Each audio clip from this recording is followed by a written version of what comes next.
All right, welcome back, everyone, to Total Nonstop Impact.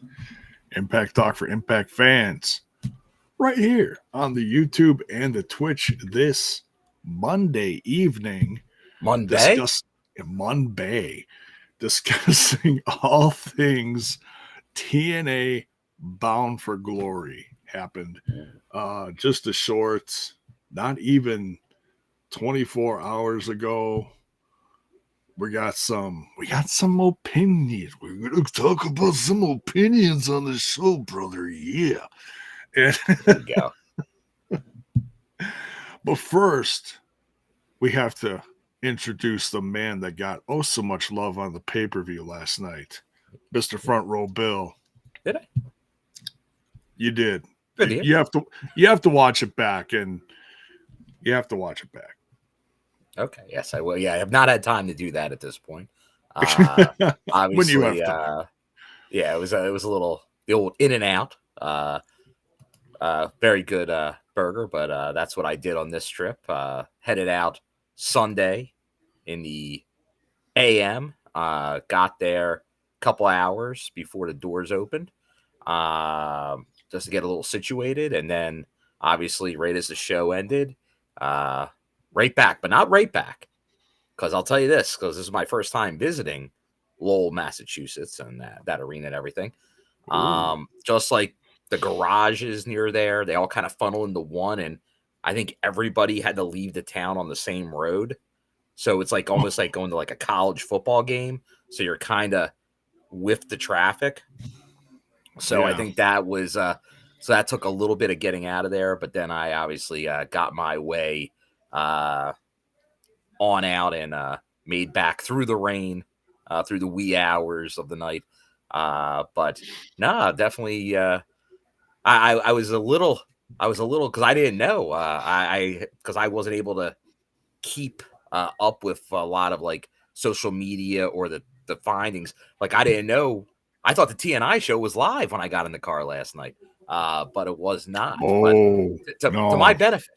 Because I was ready to hop in via some audio, but luckily we're here for you tonight. And hey, there's no other wrestling competition tonight because Monday Night Raw was at 8 a.m. Eastern today. So I hope that all the wrestling fans that are looking for some live content are here for the TNI show. There you go. And you're I got it. Continue. You gotta fix that. So yeah, it was a great pay-per-view. Some parts I didn't quite understand, but we're just kind of going with it, you know. Mr. Slowpoke in the Twitch, good evening, sir. He says random announced, but I need to say it. I grew up maybe 30 minutes from Roll. Never did TNA go there, and now they do this. Of course. It says as soon as you leave, they start doing shifts. You're right. But I'll tell you, we'll get more into that as I talk about the event, and hopefully I see some of the people that I saw there. But it was very cool. I saw some faces that I hadn't seen at a TNA show in a decade. which was very cool to see. Shout out to my good friend Dion from Australia, who I met at the Impact Zone 10 years ago, and then saw him again. If you saw the wild Australian fan in some of the matches, I don't know how much he might have got caught on TV. He was maybe about 4 seats down from me. Okay. But I didn't even know. And then we hung out back at Miller's Ale House down at Orlando back in the day, and then all of a sudden I see him there.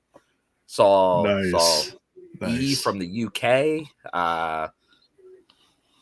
Saw a whole bunch of people. I saw Chris from the UK as well. He was out there, and then obviously we had Miguel from Colorado, and then right behind me, some other people that came from Colorado as well. So the Bound for Glory always gets people to travel. International, big time. Yeah. Hopefully, I know some of the people I talked to, they came right in and kind of went to that area. Probably not a lot to do, and probably Slowpoke could tell us more. Because I know there's some museums and all in Lowell, but due to the shutdown of the government, I don't think they were even open for the most part. Probably most of the stuff you want to go do is probably in Boston, which isn't right around the corner. But you'd have to be traveling a little bit back and forth. But hopefully everybody that was around, they had a good time. But I didn't want to come out and say it because I was in there so briefly, but that's what some people told me. Yeah, everyone goes to Boston. That's kind of what I thought. It was you have to do if you go there. You got to, you're going to the show there. There's some sports stadiums for towns that aren't in the town. They're outside of the town. That's kind of what this was like. So, that's why they emphasize Boston a lot, because there's not a lot in Lowell. Most people, I'm sure, were from the Boston or surrounding area. Yeah. But let's not bury the lead, J-Bone. Yeah. We set a record. TNA. Last night. They did. New attendance record. Almost 8,000. We talked about it on Thursday. We talked about it. There was a shot. Yeah. I wasn't sure, but once again, I was traveling, so I wasn't able to pay a lot of attention. I kept hearing they're opening more and more seats. But I think once they got officially past 6,000, and they were in the mid 7s last time at Slammiversary, you knew, knowing Carlos, and kind of you knew that they were pushing for it. They were going to try for it again. So they bombarded that area that final week. And they got it. That place looked amazing. That place was packed. I don't know what the top attendance in that particular building is, but man, it looked great. It would have to be close. The way they did the floor, that's as crowded, because with the lack of stage, old school coming out of the tunnel, have the tunnel be your stage. Right, and have just a very small ramp. Very small, very small. Now it was a little bit wider to allow, that was kind of the trade-off. But they fit a ton of people on that floor. And we'll get into it, because I know one of the hot topics that came from the show was people were finding random pictures and stuff of oh, these seats look empty, things like that. We'll get into reasonings behind that. I have some ideas on why that is. I already talked about the traffic getting out of there. 2 things, because a lot of them are Santana pictures at the end. Because it was a show on the East Coast started at 6 for the countdown, which was mainly the Hall of Fame. And then it ended, right before 11 Eastern, which is a good time to end. But it was a long show. And it was about 4 hours. So pretty much when that bell hit, a lot of people were out. And I think it was mainly the people that are used to going there that knew it was going to be a bear traffic getting out of there. So I think they all were running. And we got to say the other thing, and we know this at all the loops, the Hardys with the meet and greets. Yeah. Their meet and greet ended just before 4 a.m. today. Oh, my God. That's how long the meet and greet line was. So, people had to run to those lines. There's another thing. And I can't vouch for myself because, when I get to a show and get in my seat, I never leave it. But people near me, I know, like, went to go to the bathroom, huge lines to get into the bathroom. And now I'm not used to hearing that at shows. I don't know if it wasn't just there wasn't a lot, but supposedly there were very long lines, and the merch line was very long, which is all once again good, but you had to pick and choose when you got up. Yeah. Yeah, if you had to wait too long. Yeah, absolutely. So you don't want to miss anything. Yeah. So now I missed a few things. I got home a little later than I wanted to from work, and I had to bring dinner home. So I missed the countdown.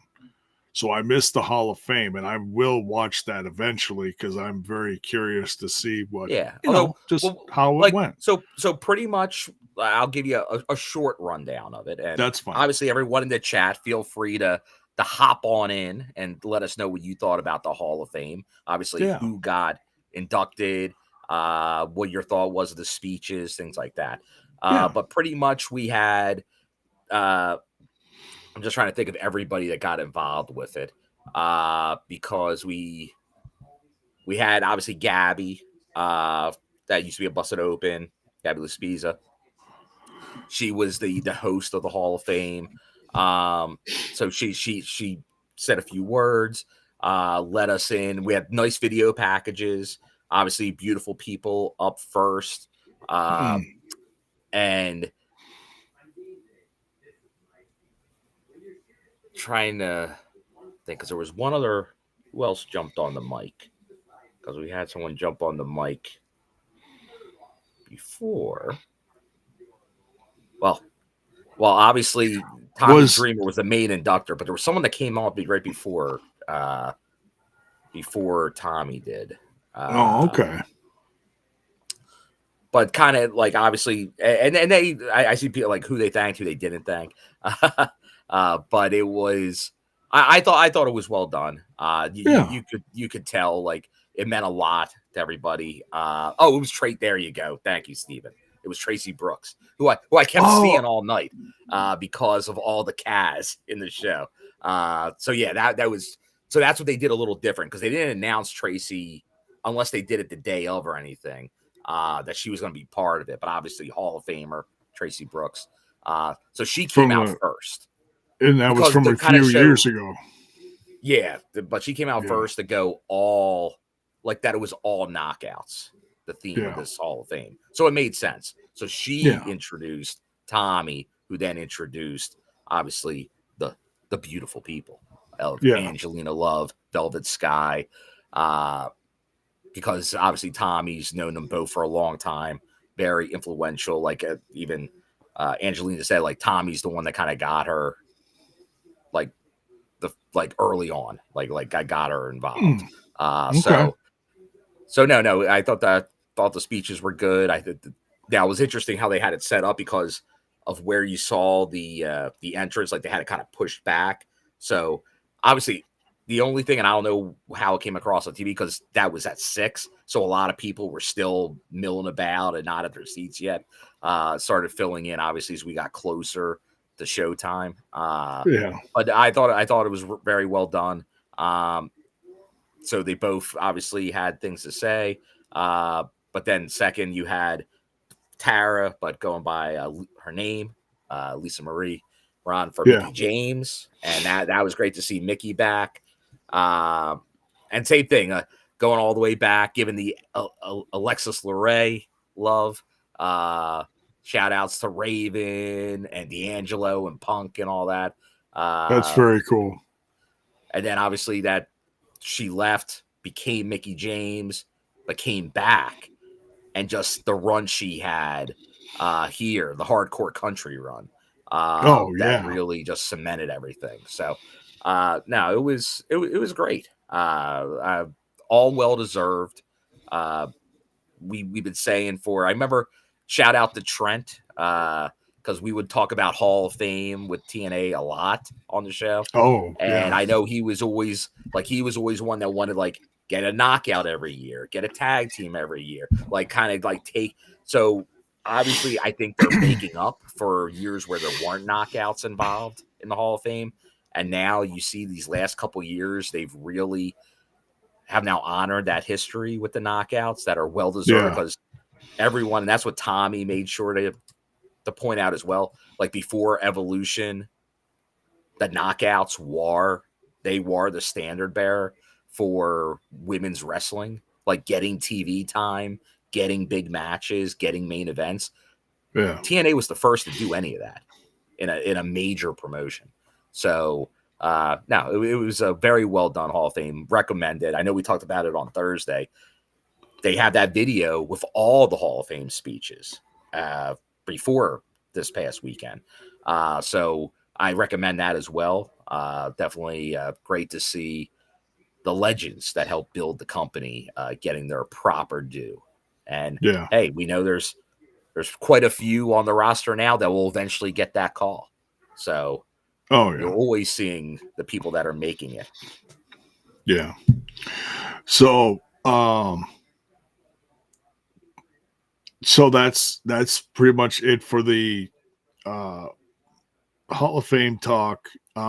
Let's talk about now there was just one match on the countdown. Yeah, and I think just like everything, knockouts. I'm sure the Hall of Fame ran long. I think at one point Lisa Marie was saying like, I know, wrap it up. Like the Ingrid who's always got control there. She was making the motions. All right, come on, let's go. Like, but hey, in these things, they're going to go long. So that may have. My guess is the knockouts tag match. They may have, depending on length. Although they probably knew it's like, hey, it could go long. Prepare for it. But obviously, we got the rematch, the contractual rematch here. The Inspiration. And we saw this a couple times tonight, some rematches. Usually, a lot of times, the rematch, it goes the way of defense, and you go from there. We'll talk about the other one. Oh, yeah, and before we get off it, Dead Punk Gage here about it was great to see SoCal Val and Awesome Kong and those video packages. Jordan Grace as well returned in like giving the shout outs to the knockouts that were in the Hall of Fame. So great to see. Yeah. But obviously, the Iceman. Yeah. Oh, and it was nice how they first entered. We talked about this, J-Bone. We knew Ash was going to be there, all right? And we weren't sure because she was doing a meet and greet. Well, and she's also hinted at what her role might be now because she came out and did another, I'm not sure if it was an interview or just comments on social media where she's pretty much saying she's retired for now. But interesting. TNA it sounds like they're giving her a backstage role. Oh, okay. Which once again, that's great to hear. I'm very, very behind this move. But she walked out with Elegance. And then kind of did the handoff at the entrance. Like she didn't walk them all the way down. She kind of did the handoff and let them do their thing. But it was nice that she kind of was able to at least show up at the entrance at Bound for Glory with them. Oh, sure. So like one last time. Like little like go on. Sending him off. Yeah. So sent him off. But definitely, that's what it was. It was a virtual signing. That is where she was saying those things. Thank you, CJ. Okay. So probably high spots or one of those things. Yeah, I forget which one it was, but yeah, it was one of those where I guess just, as she's signing, people are always asking questions, and she was giving some honest answers, which is good to hear. So then we get the Inspiration, who won obviously recently the Knockouts tag belts. And then they had their rematch here and little back and forth. But Inspiration were not going to be denied keeping these titles. They did a lot to come back, win them, and like we said, I think there probably was some time cut for this that would allow maybe for a little bit more. But in the end, Inspiration go over pretty easy in the end. Like a little early back and forth, but I think that was probably because of time constraints. Yeah. Yeah. Like Kevin in the chat's asking about Ash's injury. We don't know what's going on with her. No, she did not say anything about that, but she hinted more like because it was pretty vague when she kind of did her vacating of the belt. But now she's saying like this is like she pretty much hinted like she's retired for now. Yeah. So whatever's going on, it's something, but it sounds like something at least she's open the possibility of maybe coming back at some point. Okay. But the way it sounds, I wouldn't think anytime soon, if ever. So yeah, we don't know if it's pregnancy, we don't know if it's mental health related or some other injury. We have no idea. Yeah, like and that's we don't the want thing. to assume anything. Yeah, you don't want to assume, and that's what happens when people assume because I feel like every one of those ideas are out there somewhere in the ether. Yeah. But we just know she had a great run. It sounds like she's going to stay involved in TNA, which is great. But at least not in ring for the foreseeable future, and we wish her the best. Oh, absolutely. Yeah, her always growth, will be elegant. Yeah, her growth in her TNA career was so much fun to watch. It was a breath of fresh air, honestly, because if you were a fan of hers in WWE and you missed out on so much just because she wasn't featured much, but you knew how talented she was, now she finally got to show off her talents, whether it was promo, character, in-ring, whatever. She blew it. She blew them away. She really did. It was great to see. Yeah. So she had her moment. Yeah. She got her belt. Yeah. Never lost. Well deserved. All right. So I missed out on part of the beginning, like I said. Excuse me. So the first thing I saw was Maclin with the belt walking around the outside of the ring after he won his match against Cass. Because that was our other rematch, and that kicked off the show. Little surprising that was the kickoff match. I don't know if they announced it much earlier, but like because they came out, they did the national anthem, so they had the color guard, so they left, they stayed out. So that's when it's like, oh. And I noticed when we're just talking about Tracy Brooks was out in the front row. So I'm saying to people in the email, I'm like, I think they're going Kaz Maclin to kick it off, because you were thinking maybe could it be X Division, could it be? But we knew obviously, and we'll get into that. I'm sure that's going to be, if not the hottest topic, one of the few hot topics of the night, that X Division match. But but we knew that would be the match. And so going in, it's like, okay, let's see what happens here. This is our back-to-back rematches, really. And we got this rematch. And I was surprised that Maclin lost it. But it was, hey, Kaz, hey, whatever it takes, he got the belt. And it seemed like he was ready to do a big thing. He was going to make it international, just like. But Maclin was really pushing that in interviews, how he's going to take it around the world. Yeah. So it was such a surprise that he lost it.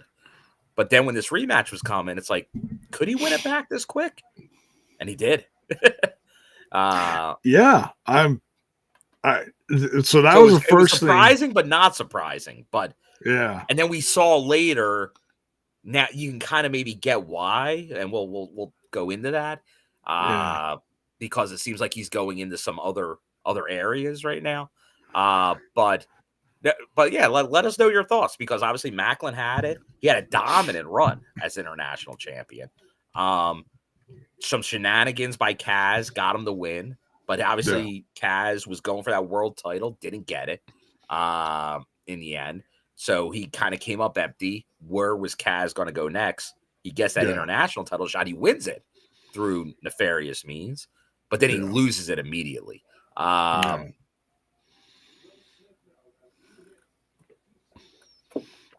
This didn't really bother me at all. Yeah. Even when it happened. Right. And I was some surprised. People say I'm a Kaz hater.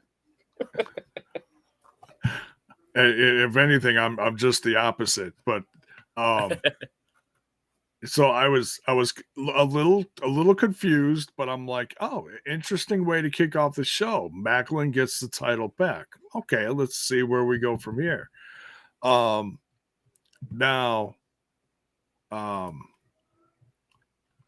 what's next is they start showing the promos for Gia Miller and Tessa, and it's like, oh, okay, all right. That's what's coming up next. And I tell you what, Bill, I know some people have seen Gia wrestle. I've never seen her. You said that. Yeah. Right. I've never seen her wrestle. And part of me wanted to see what, see what kind of talents she had before going into this. And yet part of me was like, no, I want to keep it a surprise for myself.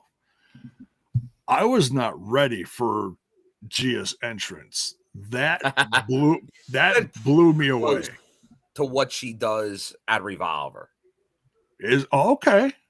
All right. Like the macabre, like gothic type. A little more gothic, right. Yeah, a little, yeah. So, I loved it. Absolutely loved it. And then she gets in the ring and she's just, wow. That blew me away. In ring, I wanted to see a little more, and I'm not. Look, everyone has their own talents. I feel like Tessa shined a little more in this one. But I think you would always have to expect that. Yeah. And I'm not surprised by the Tessa win. It just means that they can keep this going, this feud in a sense, and if that means, what's her name? Lisa or Gabby, formerly of Busted Open. I like how you go Lisa, who used to be an interviewer. That's who, yeah. Was Lisa the one with the Steiner promo? I'm trying to remember which. I think there was. Maybe. But if Gabby sticks around for a while, she's very talented, great talker. I'm good. I'm good with it. If it just means we get more of a wrestling role from Gia, we'll see what happens. I'm not sure it's a good question. Because we know there's been a shakeup lately in the Knockouts division. But obviously, I think the way this match had to go was pretty much what you saw, because you have Tessa, once again, one of the most decorated performers in this company's history, against somebody that's only known as an interviewer, a backstage performer. So even though they did get in yes, she has been trained, she's done matches, but obviously not to Tessa's level. So you're going to have her give some effort, show some moxie. But in the end, Tessa was going to have to come out on top on this. But it's a nice starting ground if they do pursue that route. But G is also very good in her role as that interviewer extraordinaire. Harkens the days of Goldilocks, which, funny enough, before Mickie James came to Bound for Glory that night before, she was at a casino somewhere doing a concert with Goldilocks' band. She was a special guest. Oh, nice. So Goldilocks and Mickey, don't call me Alexis Lorray, James. Now, did she actually say that during the Hall of Fame Well, speech? she referenced Alexis Lorray. Like, she didn't shy away from it. Okay. I think she embraces that time because that was her break. That was her big break. That was. No, I was. And I curious. do like. I think it was. I think the TNA site finally referenced like she went from one Trinity to another Trinity, because obviously Trinity was right there at the beginning of TNA as well, and then obviously Trinity, who we know as Naomi as well. Mickey James fought her, so in TNA, so it was a very full circle moment. Yeah, for the Hall of Famer. Nice. All right, so Tessa gets this win. We'll see where this goes from here, but I gotta say, overall, I was very impressed with, oh God, Gia Miller. Yeah, no, she was good. She was good. Old mean Gia, and shout out to Victoria Crawford, who I always like to give a shout out to. And Jody Threat on the outside doing their thing. She's always over the top. I love it. Although she got caught pretty easily by Daniel Spencer. Interfering. There you go, Matthew Smith. Lauren Thompson, not Lisa. It was Lauren that was doing. Oh, okay. I was close. It was an L. It was an L named interviewer. Okay. So, but Daniel Spencer, because we knew we had to get at least one good. You're out of here. Yeah, right. And it was nice seeing Jody Threat out there too, which we got Jody Threat out there twice. We got quite a number of people out there a few times during this show. Yeah. So that was. I can't even comment on that. I just saw another video pop up on my feed, and it's okay. You and I will discuss it later. Are you talking about Tessa's latest video? Yeah. I'm so busted. J-Bode, you're too easy, man. You're too easy for me. Does this guy know me or what? Oh my God.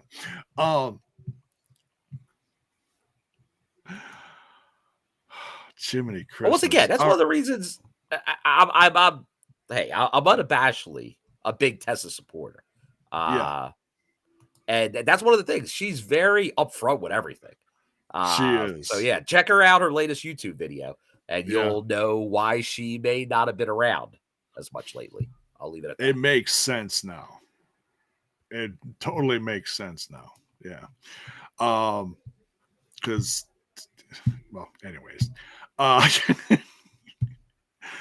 right. Time for the Call Your Shot Gauntlet. This is going to get interesting. And this went, I'm looking at times here. This went a half an hour. It's very interesting. Oh, yeah. Well, with 20 people, it's gotta be a while. Oh yeah. You said, well, it was the longest match on the card. What the hell? Yeah, well, that's because of who, like you said, who was all in it. I'm not gonna go through like the whole list of people. I'm still trying to figure out what a BDE is. Oh, come on, Jay. No, I'm kidding. No, it's no. Look, I'll give anyone credit to who has the talent to actually get in a ring and perform. But they were like, yeah, this is one of the most well-known blah blah blah blah blah, and I'm like, I have no clue who this guy is. And it's like, look, you got to get with the social media, J-Bud. You got to get on the Twitter machine and the Facebook. You got to get on all this stuff. Yeah. But and I'm on all that. And the Instagram. But once again, kudos to him because like you got a guy like an indie wrestler kind of like going like on that journey, and he's and then CJ Martin, BDE, Brandon does everything. Oh, and is that like, what that stands that's for? how you appeal to the masses. Like we talked about this, a couple years ago when Cardona first started showing up. Like the social media following. Obviously, he did it in WWE, so that helps. But also, you got to be creative in today's day and age.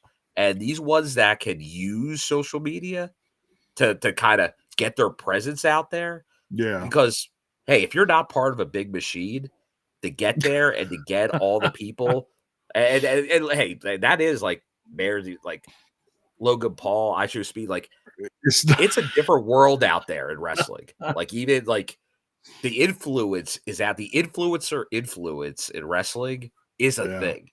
Like, and once again, you may not like it. Old school fans might be like, I don't get it. I don't know it. But then by giving a shot and here, like you get to see it, like, hey, maybe they'll surprise you. Maybe you'll be like, oh wow, like they can do something here. So once again, it's going different. And we've seen TNA do this before, sometimes successfully. Like D'Angelo Williams. Like when he like that was impressive. Like he did the work. We see WWE have very good success, like Bad Bunny, even Logan Paul, whatever you think of, like successful in the ring. Like some people can do it. Like they'll do the work. But then obviously we know TNA had a infamous Jersey Shore moment. Didn't work out. But you can have successes, you can have failures, but you're trying. You're swinging for those fences. And I think this one was successful.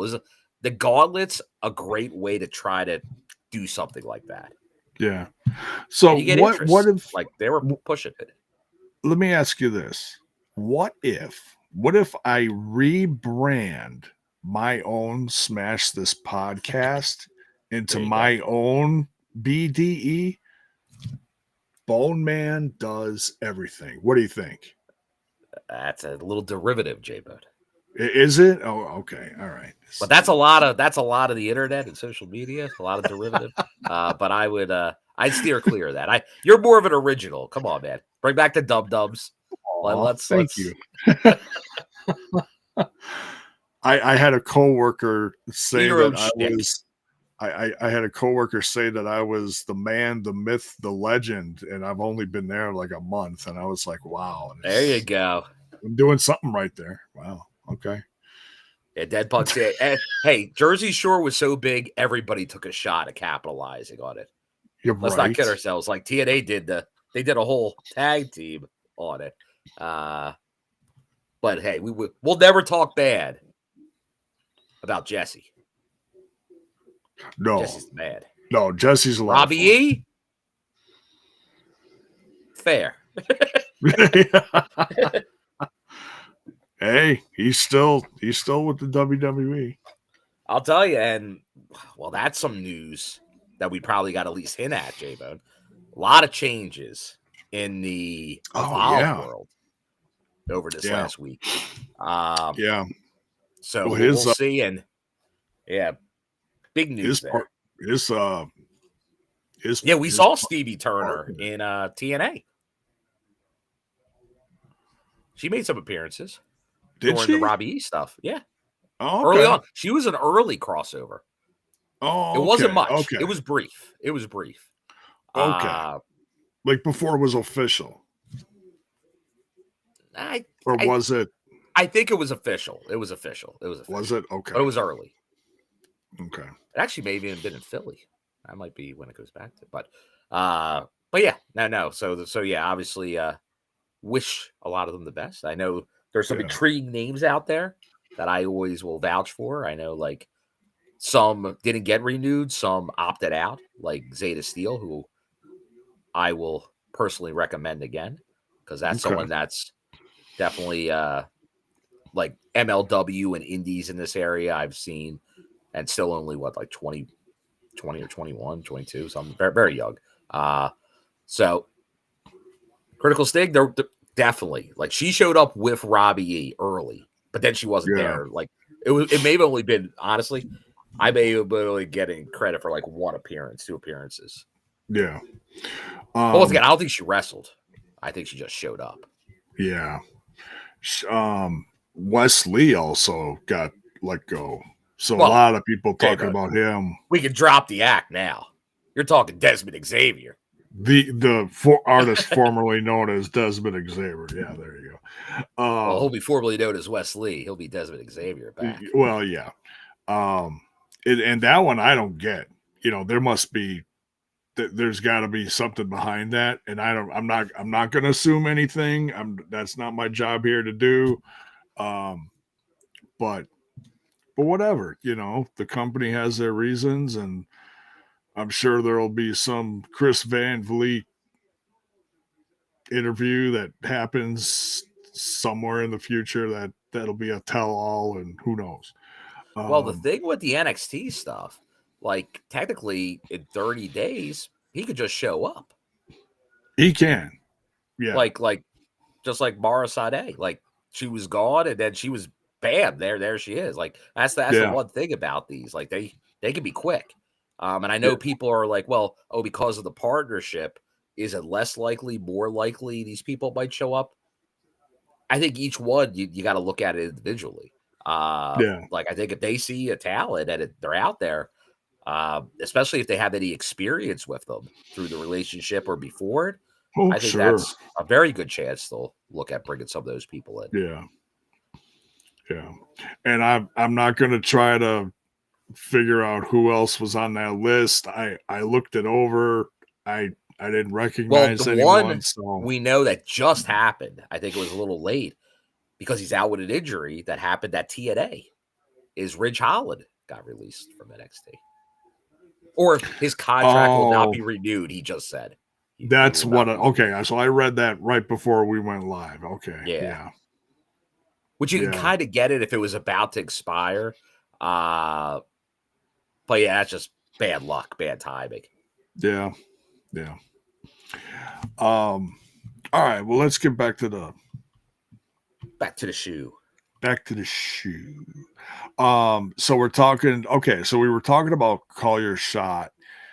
Now, and like I said, I'm not going to go over the whole list of anything. I'm a little surprised Mance Warner, considering he won the coveted spot, didn't get more of a winning situation here. I was a little surprised. It did kind of.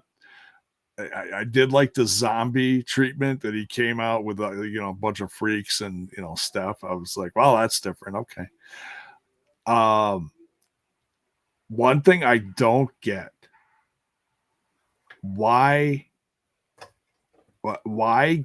make 2 winners out of this match and have it be Frankie Kazarian and Nick Nemeth? I don't. J-Bode, I'm gonna 100% agree with you on that. Okay. Now, I'm willing to give it time to see what they do with it. But coming out, no clue. Right. Like this one left me flabbergasted. We'll go through the rest of we already talked about some, and we'll go through the rest of the card. And I know there's some hot topics. I really got no issue with anything else for the most part. Yeah. This one, I really don't get because, all right, let's say you do want to play the co-winner angle, which I'll call the Lex Luger Bret Hart angle, the tie. Okay. Like there was like the 2 men hit the floor at the same time. This is 2 referees, different decision on a pin, same time. Okay, you want to go this route. Didn't it happen to Batista too or something? It may have, but no one cared about Batista back then. I did. I love Batista. He was one of my favorites. But anyways. But okay. And back then, all right, I talk Luger and Hart. They were 2 faces. Now you're going 2 heels here. Once again, what does that really do here? How does that work? Now, I thought, okay, well, then they teased it real quick. It could do something tonight, which it did, but it didn't pan out. Now, is that going to be just a recurring comedy gimmick where they keep trying to do that? Is that what we're going to keep seeing? Is them trying to cash in and thwarting each other at every opportunity? Yeah. Because someone has to hold the cup and someone's not holding the cup. I'm not sure. I'm willing to, because TNA does enough right. I'm willing to give it time to breathe and Right. see what they do with it. But I definitely questioned it. Like Yeah. as Santino walked by me, I'm like, how will you handle the logistics? And then there are things like obviously Frankie wasn't in the match. Somehow he took someone else out and took their spot. Not that hasn't happened in like a Royal Rumble scenario before, but once again, how these things happen. Like Santino puts himself in the match. So technically, Santino, if he wins, gets a title shot? I don't know. Or just for the sake of, giving it was to someone go in and deal with Frankie. Like, that was the reason. Yeah. So we'll see. But this was, I would put top of the list, questionable decision of the night. Yeah. Yeah, definitely. Yeah. Because they've had the Gauntlet winner. Like, Frankie, in his way, was still like, it's been a pretty serious honor the last couple of years. And my only thing is making me think this is going to be a comedy thing. But I don't know. We'll see. Yeah.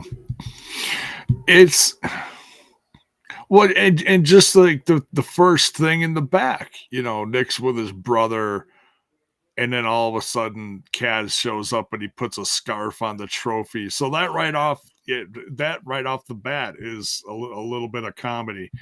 Well, that's kind of what I'm thinking. Like, is that, hey, and we talk about it at times. Like, usually TNA still has a little comedy going on, and maybe that's what it will be. Because like, are they going to have someone cash in this year? Maybe not. Yeah. So maybe just play it for laughs. Yeah. Once again, if they do it well, and obviously Frankie, very good in his role.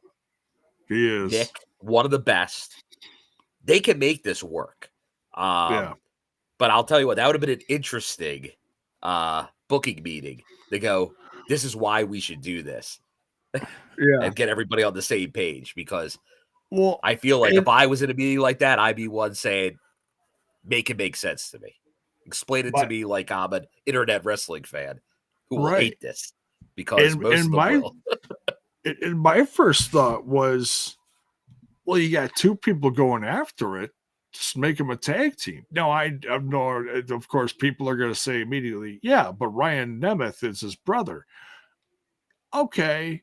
His little brother. Yeah, his little brother is going to have some disdain about this, but I can picture, and we've seen other, I'm trying to think, what is the term that Alisha says, platypus teams? We've seen other platypus teams get thrown together, and it's like, why are they? Oh, okay. And then down the line, it actually becomes kind of cool. Maybe Kaz and Nick will become kind of like comedy gold, as maybe down the line as a tag team. Like, look, we have to stop fighting over becoming world champion. We both can't. We both can't do this, but we both could form a tag team and go over the tag titles. I could totally see them doing that, but like I said, we got to see how this plays out. Not sure. Yeah.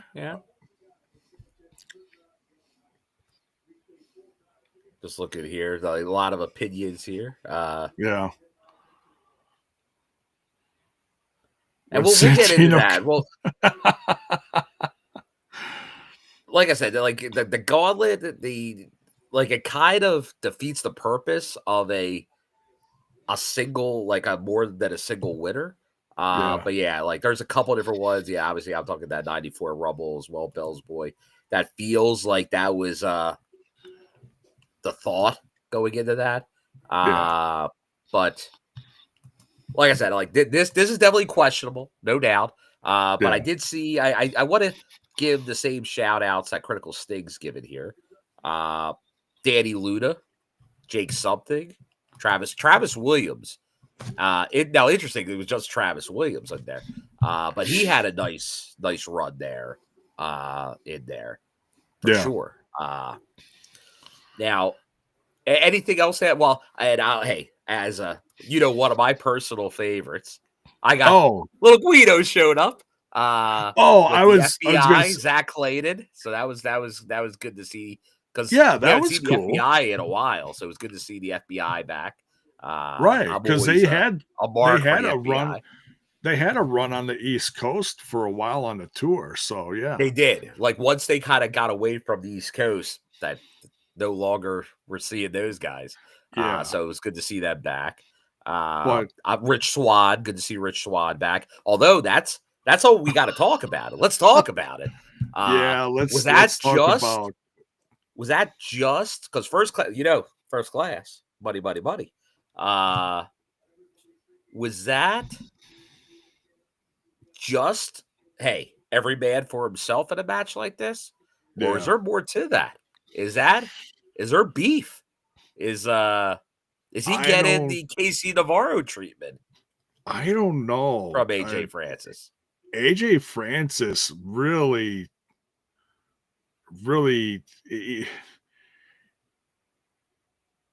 it was cold and calculated build. There was no, it seemed like it.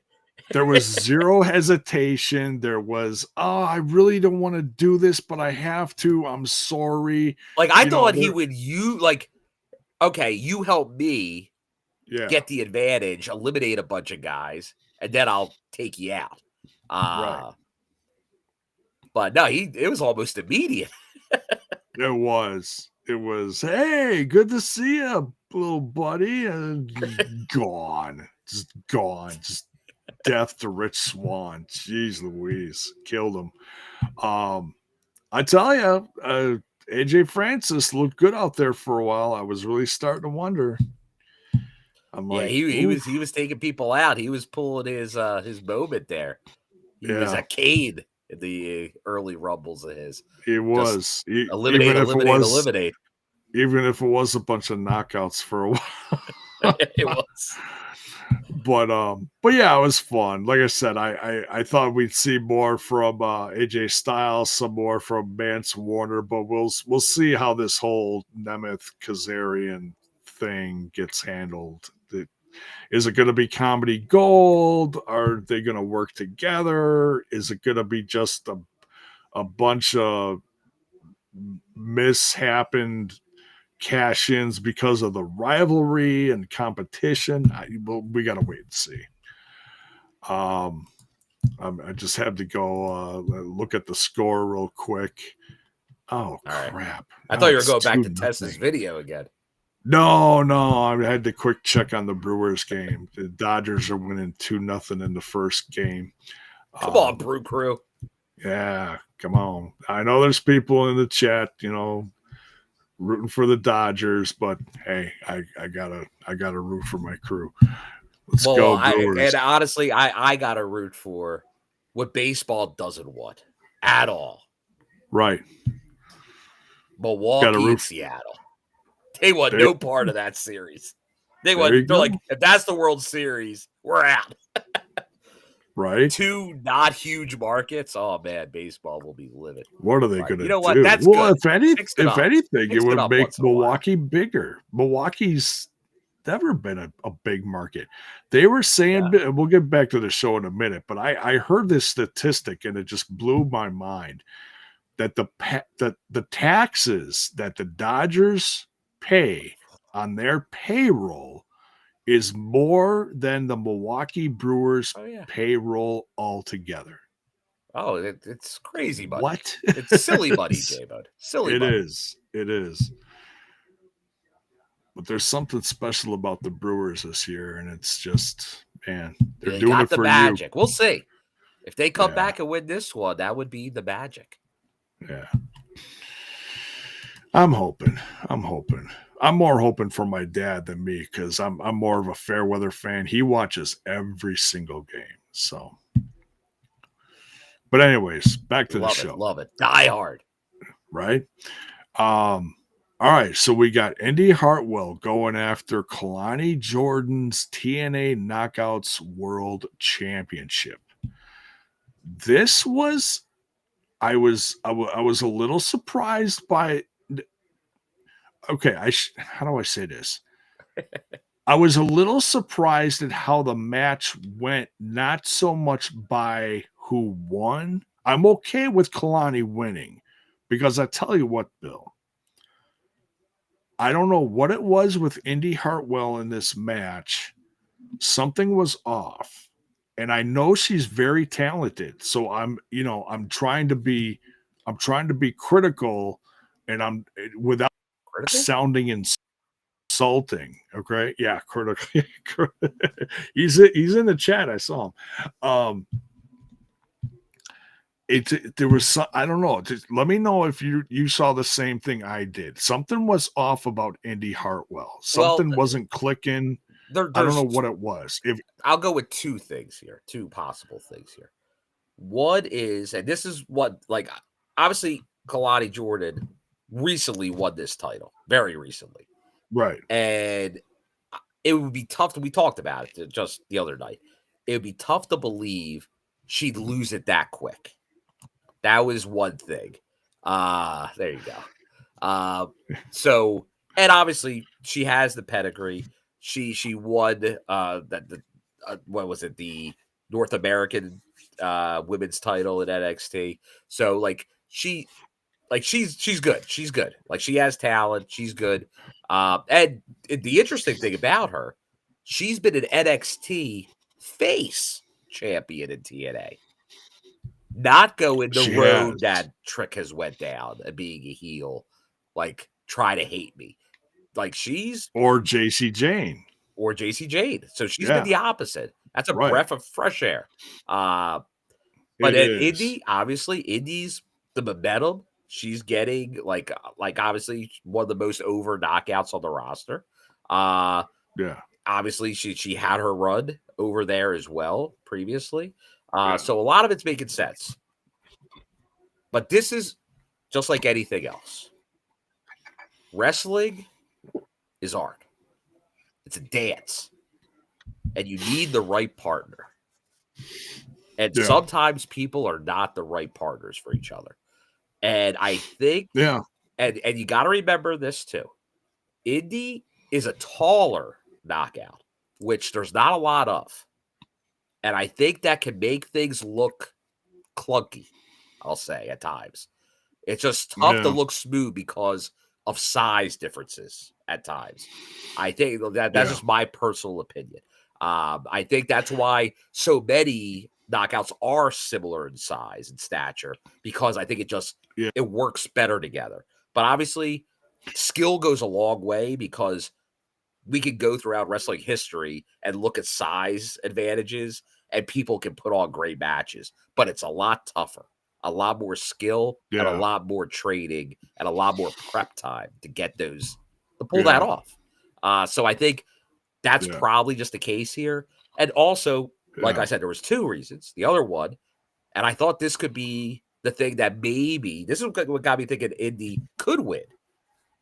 Her family traveled across the world to come to the show from Australia. She mentioned that a few times. Yeah. So like that, but minimum, that's pressure. You're not used to performing in front of your family. So that could get to you. That could even unknowingly kind of get to you a little bit. But but overall, like I think still, like, it just like we talked about with others, like, it wasn't time yet for whatever reason. Right. I think she's going to get there. I think she's going to have that moment, but a little more adversity in the way before you get there. And I think that's what we saw here. Yeah. Kind of like when Moose, we all thought Moose was going to become world champ when he went against Austin Aries, and it just wasn't his time, you know. I'll kind of sometimes it compare builds to you up, that. and we'll get into that when we talk about the main event. Because if that's not one of the great examples of that, Yeah. I think, and once again, we'll get into that because a lot of people didn't think that at the time, but I think it was perfect how it works out. Yeah. But I think this could be the same thing with Indi, and I think we were saying that, like, we weren't sure, like, how quick, like, are they going to move this forward, and is it the right time to do it? Once again, with Kelani just winning it, it just all felt too quick, too forced in a way. But once again, it wasn't bad. It could be improved. It could be improved. Yeah. Yeah. Well, I tell you what, all in all, like I'm a fan of Indi Hartwell. I still am. So if it sounds like I'm not a fan, I am a fan, and I want to see her succeed. Also, for the sake of the rivalry and getting the title back to TNA someday. So I think what she needs that killer feud to level. Yeah. Like, and once again, I hate to keep mentioning the main event until we get to it, but what helped get Mike Santana to the world title? Conan. J-Bud. This is a layup here. 3 letters. A-L-I. Ali. That feud. With Ali. That was very good. Like that took everything with Santana up a notch. Like, kudos to Santana, kudos to Ali. We kept saying that was the feud of the company during that time. And I think that's what now Indi needs, is that right dance partner to get that feud. And there he is. We were talking about him a little earlier. He's the one that gave Victoria Crawford the old toss and was the referee in the main event. Yeah. Yep. So it'll be interesting to see where Kelani and Indi go from here, or just where Kelani goes. We'll see. But I am absolutely a fan of Kelani Jordan. She has proven to me that she absolutely deserves the spot she has. And I've seen other great matches, but it's one of those things where I'm focused on other brands and other characters, and it's like, oh yeah, there's Kelani Jordan. It's like, reminding, and now that she's Knockouts champ, we're gonna see her a lot more. And this match was like, wow, just she blew me away. She really did. Yeah. So props to Kelani Jordan. I will say that. Yeah, no, I think you're gonna, like, just like with Trick, and we'll talk about that later, like, because he pretty much gave, like, it feels like he's probably going main roster, in my opinion. But I think you're going to see the same thing with probably Kelani Jordan after her run here in TNA. I wouldn't be surprised. It's like, hey, if you can pull this off, yeah. And I think Jessie Jane too. Jessie Jane's very talented. Yep. She plays a great heel. Good representation. All right, let's talk about from the NXT brand. Right. Let's talk about this hardcore war match. This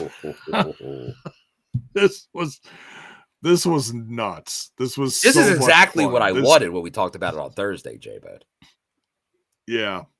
This was the equivalent, the closest TNA could possibly come to, like, a War Games match without having, like, the big cage of the War Games. And just a shout out here, because I don't know if we see Chief here too much. But Bound for Glory was such a great show. They hooked me back. Haven't watched TNA in a year. Great to hear. Bound for Glory brought you back. That's what you love to hear here.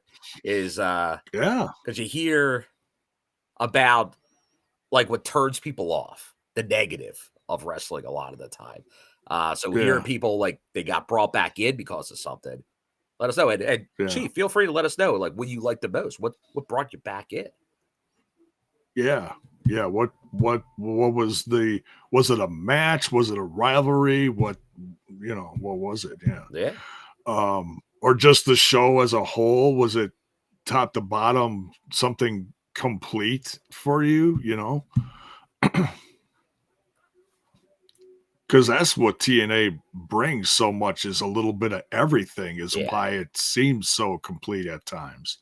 Even the daily, weekly episodes. I love the weekly episodes. Yeah. I'm a TV guy, J-Bud. I've always said it. Yeah. I love a good pay-per-view, but I love the storytelling of television. Week by week, yeah, absolutely. Keeps you coming back. The rivalries and the build and whatever, yeah. I'm there for the build. So we had the system, which was Moose, Eddie Edwards, Alisha Edwards. Yeah, I just wow. Brian Myers and JTC. Almost botched that. Against Order 4. Now, this was interesting. Like, I knew Agent Zero was going to be out there, but I wasn't ready for this Agent Zero. We had Mustafa Ali, Agent Zero, Tasha Steelz, Jason Hotch, and John Skyler. Man. And Special Agent Zero. Yeah, Special Agent Zero. I tell you, and I was impressed with a lot of things that happened in this match, just because it was like, oh my God, like Lish going into tax, stuff like that. Ali going into tax. Yeah, Lish what gets the hardcore award here, I think. Yeah, honestly, and I don't know. Daniel Spencer probably can't spill the beans yet. I'll tell you, like it's tough. It's tough. Like I feel like so many people, like with the TNA All-Star Awards they do, there's a lot of contenders for that. But I'll tell you, a lot of great stuff in this match. You know my guy Moose. I'm always the Moose guy. Eddie. Yeah, the chains. Oh, the chain was awesome. The chain was awesome. Eddie doing his thing with the knee party. But man, Lish was the star of this match. Yeah. And I love to see it because she doesn't get the recognition. But Lish stole the show. Yeah. The Bell's boy thought that Bill Collier powerbombing Alisha into the thumbtacks was too much. I cringed. Well, that was a hot topic. Like, if you want to go the hot topics that came from the show. Yeah. And once again, I'll say it, J-Bud. I'm going to say it. There are some disingenuous people in the internet wrestling community. Yeah. As well as so-called journalists of wrestling media that are definitely reacting to what they think is not good news for companies they enjoy and promote. Yeah. And going after everybody else when they're having success. So they're looking for things to go after. But this is a hardcore war featuring teams of men and one woman on each side. Right. And not think, like, if they didn't go there, they're not doing their job in a hardcore war. I believe that. And that's the whole reason. That's what gets you. Like, you want to feel that emotion. You want to go, what? That son of a my God. Yeah. Like, that's what you want to get out of this. For then you get the payoff. Yeah. Like, if you look at this as like, well, you can't do that in proper society. Well, don't watch wrestling. It's not for you. Watch paint dry. Oh, wait. Do that on Wednesdays. Enough. So yeah, I mean, and we've been critical of certain things that did happen recently when Mustafa Ali was clobbering Tasha Steelz. Like it gets borderline. Like, and I get like that. I would give more credence to than a spot in a hardcore match. Right. And that's what it's supposed to be. Yeah. And so, but Agent Zero looked, I think he looked He amazing out there. He looked the best he's looked so far. Yeah, absolutely. I thought he was, but when he went face to face with Moose and Moose was taller, I was like, wait, I thought he was taller than Moose, but he's not. He's just a bit shorter than Moose, but still felt like he could. It still felt like he was tough, you know. Mm. Yeah, everyone looked great out there. It was kind of like old school Eddie Edwards out there. Oh yeah, I was waiting for the theme song. Bring it back. It was the well, we'll say that the Boston crowd was absolutely there for Eddie Edwards and Oh Lish. yeah, and they had the merch there, and kudos to TNA for having like fresh merch like for that show. Like you had the Eddie and Lish shirt, you had the new Moose shirt. That they were on it, so that was great to see. Yeah. Well, and you can agree to disagree. It's okay. There's no problem. You know, we all have our own we all have our different opinions, and that's fine. There's nothing wrong with that. You know, we're not going to sit and say, "Oh, Bill's boy, you're wrong." No, you got your opinion. It's okay. No, you're always welcome not to like something, but right. There's a lot of high horses. Like, but also like if you maybe most people that don't like that don't like hardcore or extreme wrestling either, which is fine. Right. I'm all for equal opportunities to get hardcore. If I said the ladies can't do it, I would. But once again, like, and that's just the thing. Like, maybe I'm just more so much independent wrestling too. That's intergender. It's just in wrestling, I'm just too used to it. If you're not used to something like that, because and honestly, the WWE, they always separate. Like it's clear. Except sometimes it's not. Like sometimes stuff does cross the line, and then that gets that huge response. And that's they were going for that in this match. Yeah. Oh, bottom of the ninth is 2-1 now. Brewers finally got a run. Look out. Oh, look out. I can hear the announcers in the next room. They're freaking out about something. But anyways, but yeah, this was a lot of fun. There were some extreme moments. I felt it all told a great story, and I feel like the right team absolutely came out on top. Like, and that's what I said. Like the system had to win this because Order 4 had they were getting the best of the system in the last couple last 2 months really. So this is where they needed to win, and they shined in their backyard where they needed to. But I want to go back because Chief here did let us know the show as a whole was entertaining, and also looking forward to see Mike Santana as champion. So that's kind of what brought him in, which is great to see. Yeah, and they said he is the first Puerto Rican world champion of TNA. Which How about is interesting. That? Yeah, breaking barriers. Yeah. I think that's great. I think that's really cool. So, all right. So, System gets a big win, and I don't think it hurts. Honestly, this doesn't hurt Order 4 at all. I think they still have quite a dominating road ahead of them, depending on what direction they want to go next. Let's talk about the X Division Championship match, Bill. Leon Slater. Let's talk about it. Oh, let's talk about it. Leon Slater. Before that, since we're doing updates, J-Bone, tough night for the Brew Crew. They do go down. I see it in the chat. Yeah, it's tough one. Congrats, LA, on the first win. But 7-game series. We'll see what happens. Hopefully it goes all 7. Long road. Long road. Yeah.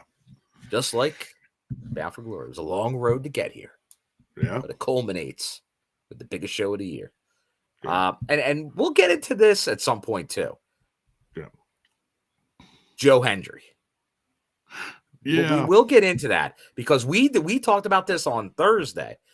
They all right, the Eric Young pile driver on the chair could be used as a write-off, but no way they're going to write him off Bound for Glory.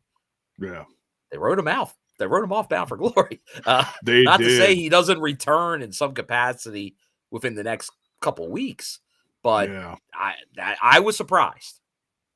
I thought Joe was going to be in possibly the Gauntlet, but how do you do that without him not have him win? Because the crowd would eat you up if he got eliminated. Yeah. But that he didn't make an appearance in some ways, that surprised me. That's probably one of my 5 takeaways of the show is Joe Hendry did not appear. And I mentioned this during the preview. I still wanted to see him show up in a neck brace, because he took the pile driver on the apron. It just, him trying to get into be like, I'm here. Clear me. Come on. Clear me. Come on. It's, not quite Bobby Heenan-esque, but little comedy there. I was ready for it. Like, come on. Come on. So I'll be interested to see how that, because then now you got to know, all right, he was written off this show. Yeah. He can't show up at NXT on Tuesday. No, he can't. He had a 48-hour neck injury? Yeah, it's got to be, he's got to go into cell mode for 2 weeks. My guess is he's going to be done for a majority of the rest of the year. That's my guess. On both brands? Possibly. All right. I don't know. It's hard to say. And talking about EY, although we'll get into the X Division match, but yeah, well, still no cleanse. Where's the cleanse? I think they're gonna save it for TV, but it depends depends on what they all bring to TV. I think there'll be a few more EY promos. We'll see. All right, Bill, I'm gonna turn it over to you for a little bit. I'm gonna step out and I'll be back in a little bit, okay? All right. So we'll dive into it. We'll let J-Bo come in because I think this topic's going to go on for a while. The X Division title match. Because I know that's what's got everybody talking. But like I said, this isn't my biggest beef of the night. Let's go first. What happened? Now, I will say if I have any issue, it's the time limit draw when you're not communicating time limits, really. Because the last time we had a time limit draw, I'd have to look back. I don't know if any of our TNA stat people know for sure, but I feel it's been quite a while since we've had some type of time limit draw. But I thought it was great. Javon Evans, Leon Slater, they were killing it. 20 great minutes. But then, obviously, you have that crowd is into it, going nuts. They get that bell. Everybody booing. You're getting the 5 more minutes chant. And they restart the match. Now, what do you I did not think it would end clean then, because that tends to happen when you restart these matches for 5 more minutes. But then you did have Dark State. They're the one, they interfere pretty quickly after it restarts, knock out both, no contest. Now, obviously here on the TNA brand show here, I'm sure everybody wants to see Leon Slater get that win. And if it had to go one way or the other, a victory, would have had to go to Leon Slater. Honestly, it would have. But I know they have been building Javon. He's been getting title shots. They definitely think a lot of them. However, you did have the Hardys recently take those titles from Dark State. Now, that Leon Slater has his connection with the Hardys. So them taking him out, I think you're going to see the storyline here obviously develop, where you get a lot of Leon probably on NXT with Javon. And I think you're going to see vice versa. I have a feeling you're going to see probably Javon Evans back on TNA again, which I think is a good thing, especially with probably Trick not being around. So I get it. Would it have been a great win for Leon to get? It would have. But I also get you're going to have these things where it's in this partnership. You gotta be on the same page with the bookings, which can be tough. I remember the Ring of Honor New Japan was very difficult. So many matches would get no finishes, things like that. So you got to be careful, like where you get people winning, people losing, and you're going to have dusty finishes. You're going to have things that don't happen. Right, J-Bone? That's what you're going to have. Right. Absolutely. Wait, what? So, no, just going over the initial thoughts. Obviously, you had your time limit draw. Yeah. Which initially, like I said, if I had one complaint, like I said, I have no complaint with how this match went, other than you don't communicate the time limit before the match. Because like if you say before every match it's 10 minutes, it's 20 minutes, not just an understanding that it's 20 minutes when it never comes up. They used to do that. They don't anymore. Time constraints. But so that's really my only nitpick. If I'm on a nitpick, the 20 minutes was great. Match of the night, 20 minutes without that ending. Then crowd not happy, want to finish. They get to 5 more minutes, erupt again. So you had a high, a low, high again, and then almost immediately, within 30 seconds, a minute most, you get Dark State showing up and interfere and knocking both guys out. But there is a connection storyline-wise, obviously. They just lost the titles to the Hardys. Leon Slater is very connected to the Hardys. Screw both these guys over. I get what they're doing. This is going to be more of a long-term play. In a positive thing, okay, yeah, Leon doesn't get the win there, which you'd like. He doesn't get the loss. And if one had to win, it would have been Leon. But you got to do trade-offs here and there. And we know based on what happened, Trick's probably not coming back. So I think Javon might. I think Javon could be maybe a new representative we see. Maybe, I'm not going to say consistently, but I think we could see him a few more appearances from him on TNA, which I think would be very good. He's a future star. Like he's just like Trick. He's one of their guys. Oh yeah. That's going to be huge. He's going to be huge. He's already been featured on SmackDown recently against Sami Zayn. He's destined for greatness. Yeah, they've really been pushing him. And that's the thing. People be like, well, one guy had a title, one didn't. The guy with the title's got to win this match.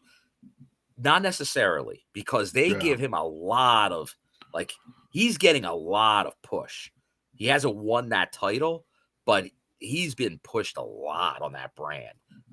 So I see what they're doing. So I really, in the end, don't have much of an issue with this match. But what did it do? And people are even saying it. Their issue is Dark State sucks. We know Dark State sucks eggs, right, J-Bud? But that's what you want to get. And they're reveling in it on social media. They're like, these guys are too young. All they're doing is acrobats. They're feeding into the narrative. But that's what you want. WWE's happy with this. I think TNA's happy with this. They want they want Bell's Boy to call them the whatever low rent or knockoff NWO. That's what they want out of this. They want to get the heat and the hate. And that's what it is. The crowd was living with these guys after that ending of the match. But now, hey, did I fall victim to it? Did we all fall? Everybody was calling this is going to be match of the night.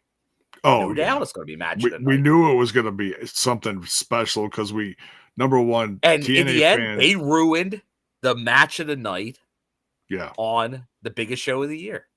If that's not heat, I don't know what is. That is some. Like, yeah, you want a clean finish, but I get them not doing it. Yeah. So if you agree with us that Dark State sucks eggs, the links in the description of the video. Go get yourself some merch. Because they just proved it again. They suck eggs.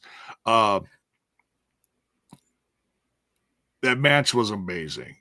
We know how special Leon Slater is. He has the tell-all from the Hardys, and Mr. Bouncy Javon Evans has had. If you watch NXT, you know how good he is from other rivals that have been in the ring with him. If this is your first time seeing him, you saw something special tonight, and you see how special this kid is. They blew the roof off this place. It was so much fun. To watch them work their best magic against each other. And yeah, it sucks that, Dark State ended the match the way it did. We had the controversial, 5 more minutes. Okay. And which was great, but then it led to, what? So yeah, I'm looking at it a little clearer now than when it first happened, because I'm like, I was a fan. You're upset when you see stuff like that happen. It's you get sucked in by the drama and the moves and the charisma and everything, and then all of a sudden it just blows up in your face. And oh man, so yeah, 24 hours later, I'm okay with it. It's not what I am. It was raw yesterday.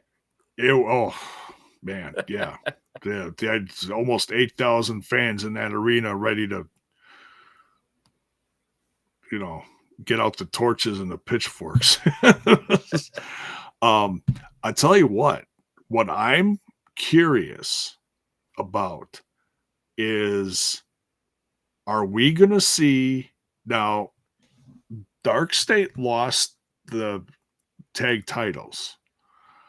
Are they? I don't see them trying to go after the Hardys again. Do you think someone from their crew is going to go after Leon Slater? Do you see something like that happening? Oh yeah. I think you're going to see Dark State showing back up. Like they're like they've appeared quite a few times now at TNA. But yeah, they're yeah. But and obviously we got to remember the Hardys are NXT Tag Team Champions, so they are. I don't think they're done with the Hardys either. I have a feeling they're going to be messing around with them too. So okay, we could be, but it does seem like there's this possibility now of maybe a Leon Slater and Javon Evans team forming in some way. So that'd be interesting if it's across both brands. Nora Sparks calls him a Timu Nexus. Oh my goodness. I've been critical of that team, but I wouldn't call him a Timu Nexus. It's 4 very hungry individuals. I'll give them that. And they're wrecking shop wherever they go, whatever they're doing. So we'll see. All right. But Leon Slater, nonetheless, is still your X Division champion. And still, he may have a neck brace on Thursday, but he's still.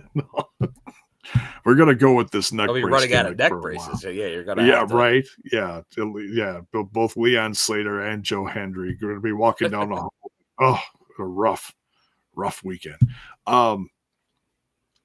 Okay, tables match. One last table. Now this was interesting how they did the rules of this. They didn't just make it so that someone goes through a table and that's it. Oh, it's a tag team match.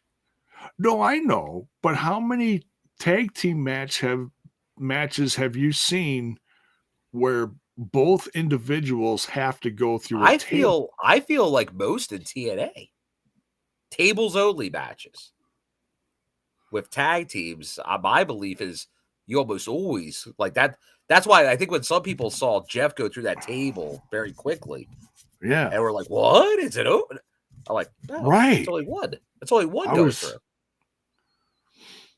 Okay, yeah, it just that threw me off. And once you figure it out, it's like, oh, okay, all right. So you got to get both. There's You a can't throw story to be yourself through a table. Like that's always a rule in tables matches. No, I know that. It has to be from it has to somebody be an else. Offensive can't be, from someone. Yeah, can't be else. self-inflicted. Right. Yeah, you can't. Oh, I just did a cannonball. Then you don't take the risk. In the corner. Right. Yeah. All right, there we go. Here we go. We got the authority here. There we go. Tables matches at final. Yeah. But it man, lot of emotions. Oh, here we go. Final resolution: Hardys versus System, and it was 2 tables. That's what I think. I felt recently we did this. Okay, it was 2 tables. That is interesting. Okay, I don't know, little things like that. I don't remember. I think you're just not used to tag team tables matches. Right. Most times singles matches. Right. Yeah. Unless it involves these teams. Yeah. Usually it's just 2 guys going through some kind of hardcore war, whatever. Yeah. Usually the table only stipulation, it's not as common as it used to be. Yeah. Oh, yeah. Center stage. Okay. But yeah, this was emotional. We saw Spike Dudley. Well, that's the thing. Like, obviously, they hadn't done it really until now. Like, they came out as T3D, but they embraced the Dudleys, and Mackenzie's even called them the Dudley. Like, obviously, they went, yeah, for your last match, all in. You're the Dudley boys again. Right. You're T3D. You're the Dudley boys. You're the Hall of Famers from both brands. No, it was good. And the crowd embraced it. That was proper. And they embraced it for what it was too. And honestly, major kudos, because we know Devon really wasn't in the best ring shape, because he had not been wrestling for a long time and had health issues and everything. But he got in, he's always jacked, Devon. But I thought he moved around early in that match very well. That was some when they did the what's up? I thought he was getting up there. He was doing it because at the 1,000 he could he didn't do that spot. So no, I thought they did a great job, because Bully's always he's kept active. He's always been doing it. So no surprises there. But no, I was very impressed. Hey, Devon took the big move. He did off the ladder or from Jeff. So I couldn't believe Jeff did that. And they were talking about it's 20 years later, 20 plus years later, and he did it again. It was unbelievable. And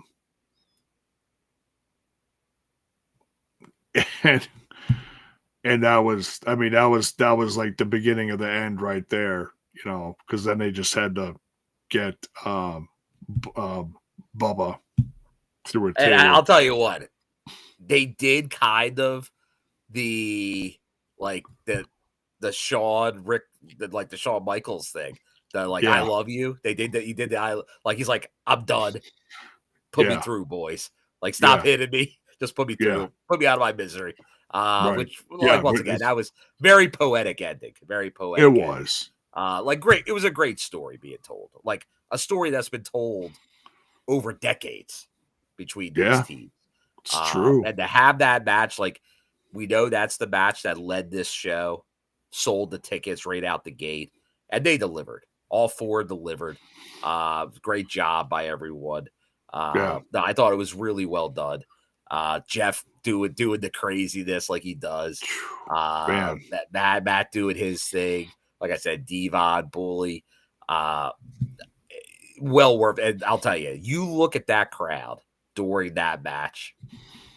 Like, that's why earlier when like these disingenuous sources and out there trying to find me an empty seat in that place that's not standing during that match and going nuts that whole time, like, because that's what it was. And they brought it, like the crowd brought it, that definitely everyone involved in the match brought it. Now, I honestly, my opinion, for what this was, perfect execution.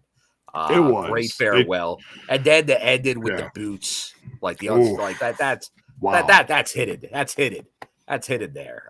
Doing that. So no, everything here was just like this. This was cinema. Yeah, this wasn't just them leaving their boots in the ring at the end. No, they handed them the boots, gave them. This is like, you guys are the best. Yes, without saying it verbally. Yeah, that action said it loud and clear. So it was emotional. They were emotional in the ring at the end there. They all, gave each other a big hug. It was great. Yeah, for these guys to put on a match like that at their age, 20 some years after it all started, is a miracle, honestly. Yeah. Especially they can still do it. It's like, kudos. And to that level that they performed at, like, that's no easy task. I want to say, especially Devon getting back in ring shape as good as he's going to be. And then I want to give extra props to someone like Jeff Hardy, who has had such a roller coaster career with ups and downs, with trouble and everything. And to have this last run with his brother, however long it's going to last, between TNA, possibly WWE next year, we got to wait to see. And this story they told, this story they told with the Dudleys was beautiful. It really, it's what we all love about wrestling, Yeah, no, and these are, like, obviously through TNA, but even, hey, I go back to ECW with the Dudleys, with Bubba Ray.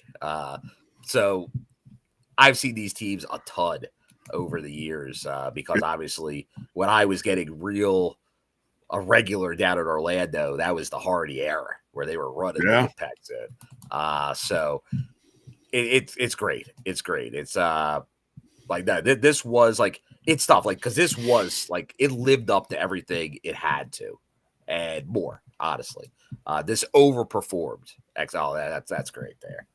Yeah.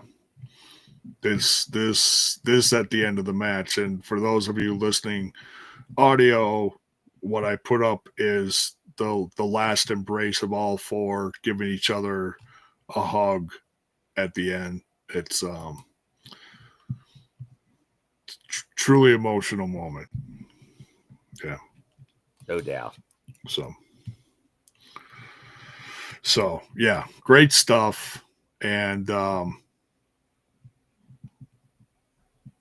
it really wasn't a surprise with who was going to win, and then, but that's the titles honestly were the non-factor in this match, in my opinion. They didn't matter. They didn't have to be, but you know what? It still gives that, like, because they had them there. Like, obviously, I was right next to the NXT belts, Right. but like them there, it gives more people, like, it just spread the promotion of this match. It did. It brought more eyes to it by having those titles involved, and they all deserved more eyes. Right. So because WWE, like, initially I thought, about it. I thought they'd separate the belts because then you get another big match. But you know what? That would have been wrong. They made the right call, because by putting the titles there, even though you're like, they're not going to change those titles, but it did bring more people, because people look at title matches, and with these teams involved, the bigger the stakes, the better. Yeah, it's true. Yeah. So, and that brings us to the main event. And, well, one thing I want to just bring up, because I've seen some people talk about it in the chat, and I don't think we've talked about it. We did not get a big announcement from Carlos Silva. And we did not. Although I said I wasn't expecting it. I wasn't expecting it here. You were, okay. Even though we've been hearing the news that it's very close. Yeah. It sounds like it does sound like it's they know where they're going. It's just details right now being finished, right. Which they may be finished. Because we know there's still we'll get into right now what's been announced. Right. To some level for Thursday. It's pretty much, what are they calling it? After Bound for Glory? Like it's going to be kind of after the glory. And it's going to go over the results, I'm sure highlights, things like that. Highlights. So maybe and they'll show some content, some interviews, things like that. Backstage, I would imagine. Yeah. Yeah. So good. You just had your biggest show, highest attendance ever in North America. So you go with that, and then you build all that these next few weeks before you get your live Full Sail show in November. So then that'll be 3 weeks. I feel something might come into play during that time. An announcement. We'll see what winds up happening. Yeah. Like I said, I know there's content that's out there. I know the plan is to have, like, it will be new, like it'll be a mix. Like, there's matches that haven't aired, but there's going to be storylines. I'm not sure how they're going to be or what they're going to be, but it'll be interesting to see how it all comes together. But then I think it will definitely run into the new, how they're going to be coming to viewers, and hopefully a lot more viewers. Definitely will be. But yeah, so that brings us to our main event then. Trick Williams defending his TNA World Championship that he's held for, how long did he hold it for? 140 days, I think I heard. Okay. Something like that. Which ain't bad. That ain't bad at all. No. Against Mike Santana. And the build for this has been ongoing for months. We saw the first match between these two at Slammiversary? Well, not between these two.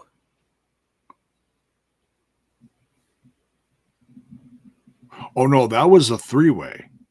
That's another reason you don't change the title there, bud. Right. Yeah, that's right. Joe Hendry was a factor in that match. Okay. So because this is where you give him the biggest rub you could give him. He beat Joe Hendry at an NXT event. And was it Battleground or something? I think it was, or something. I think so. Yeah, they had their I know they talked about it briefly, but yeah. Yeah, first match was all NXT in June. Yeah. So, but yeah, And let us know what you thought of the main event. I thought it was a great bit of storytelling. It started out, when Conan went out there, I'm like, I had absolutely zero doubt in my mind. You're going to bring in Conan for this, especially after the letter, the promo he cut in the last episode. I'm like, absolutely, without a doubt, Trick is winning here.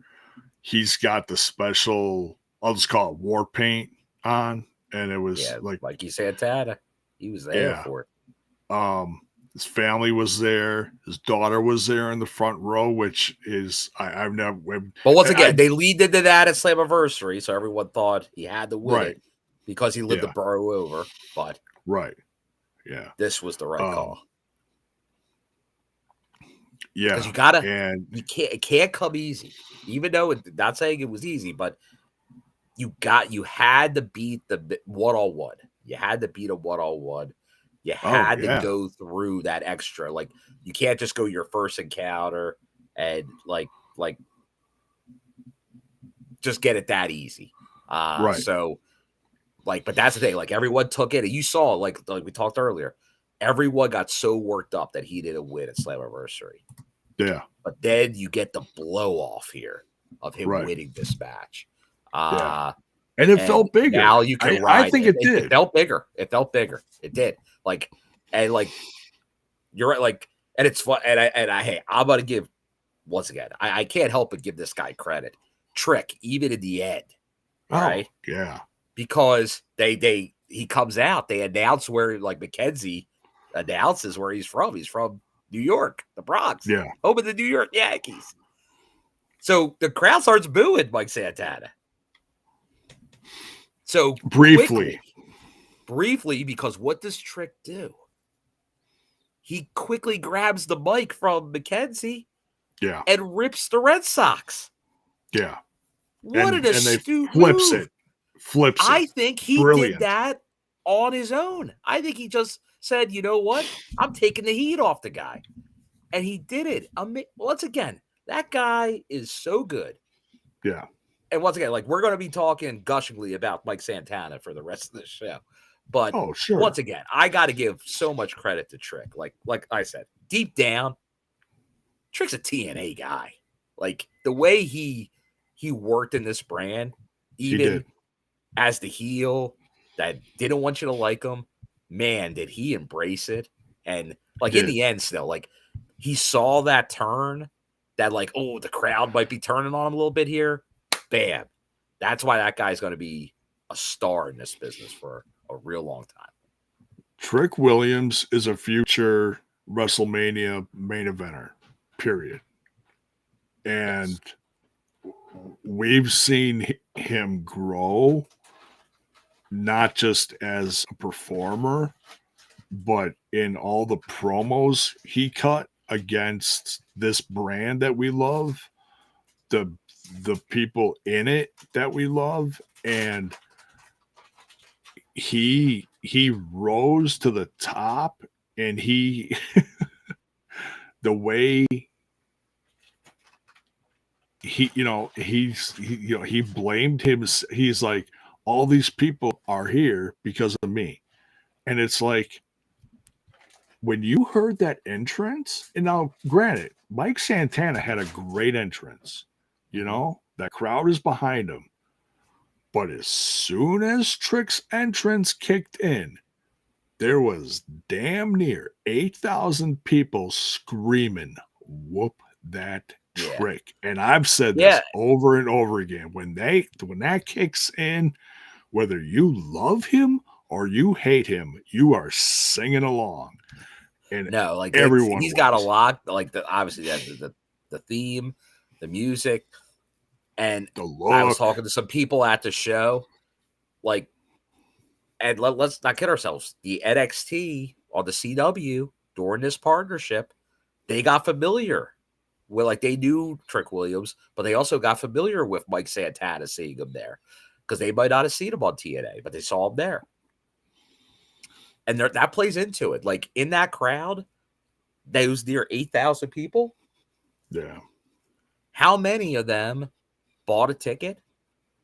2 did because they heard about this or saw this on WWE programming, NXT.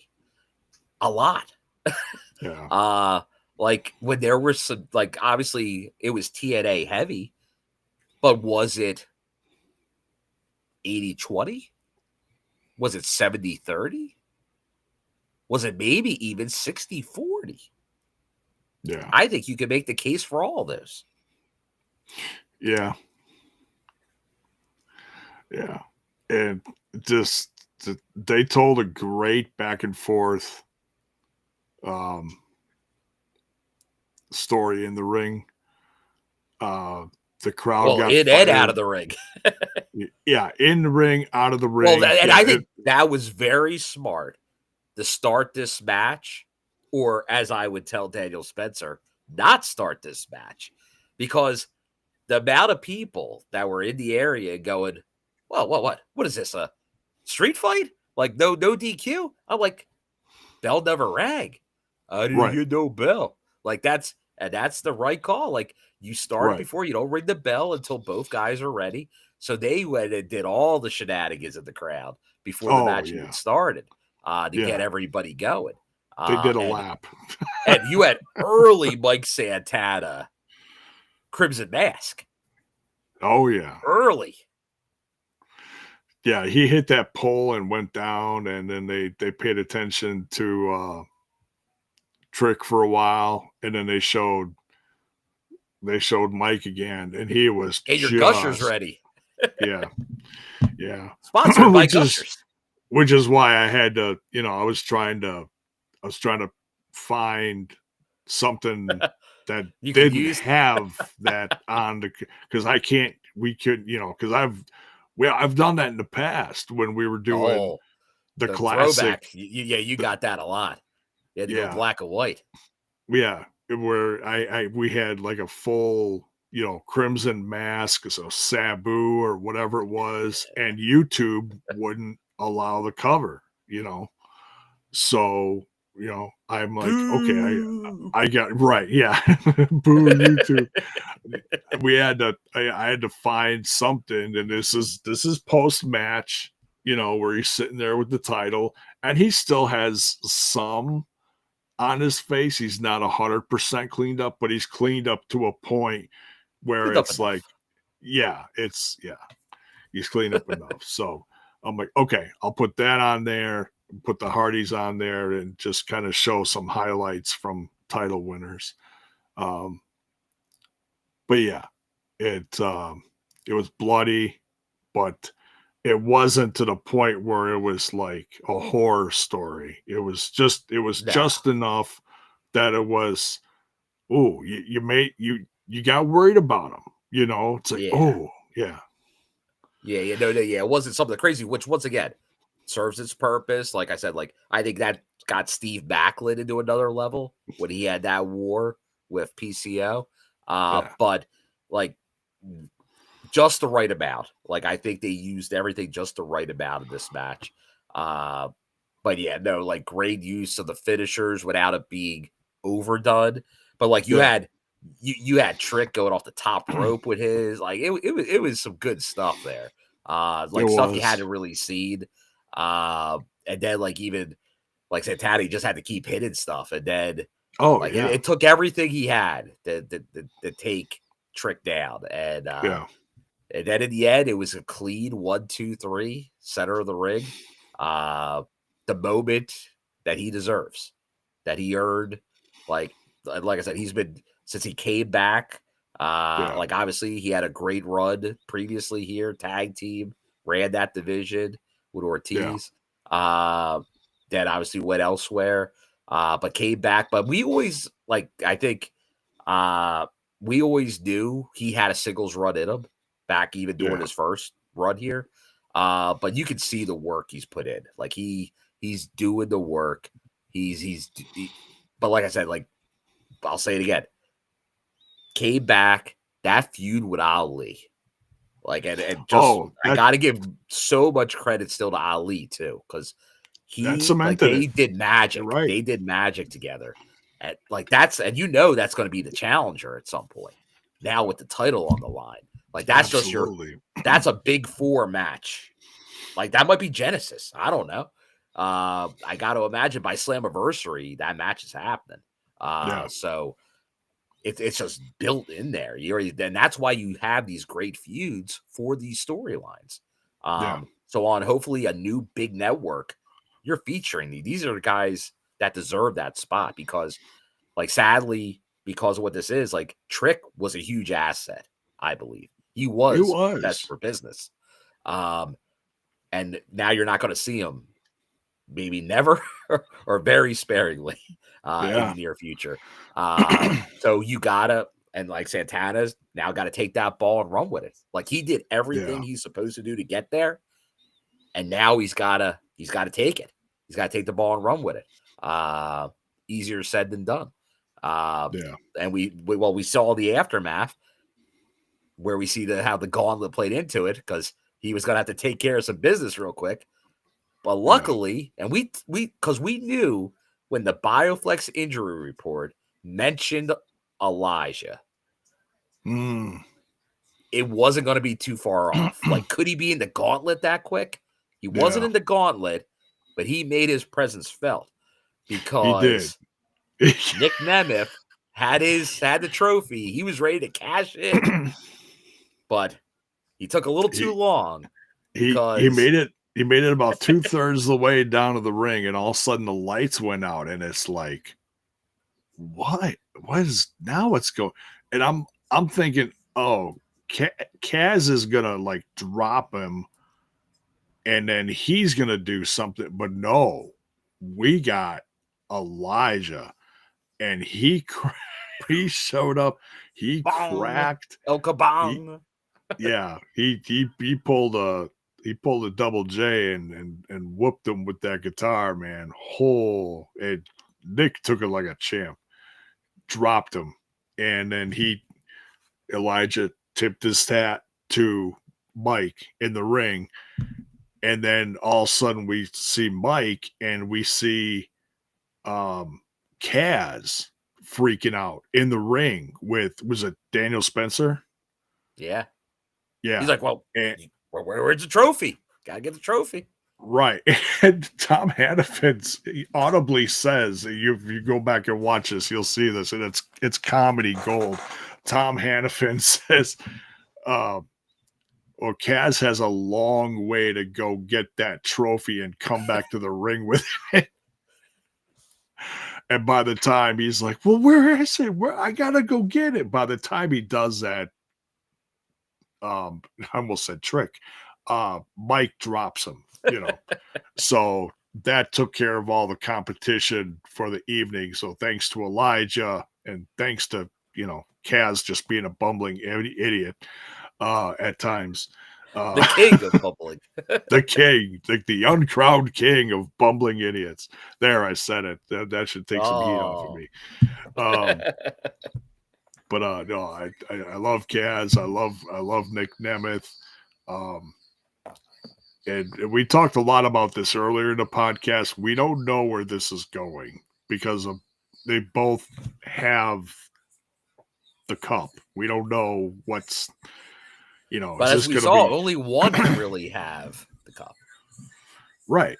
Yeah. So is it just going to be the new comedy gimmick of the show? These two going against each other, a bunch of bad timing. I don't know.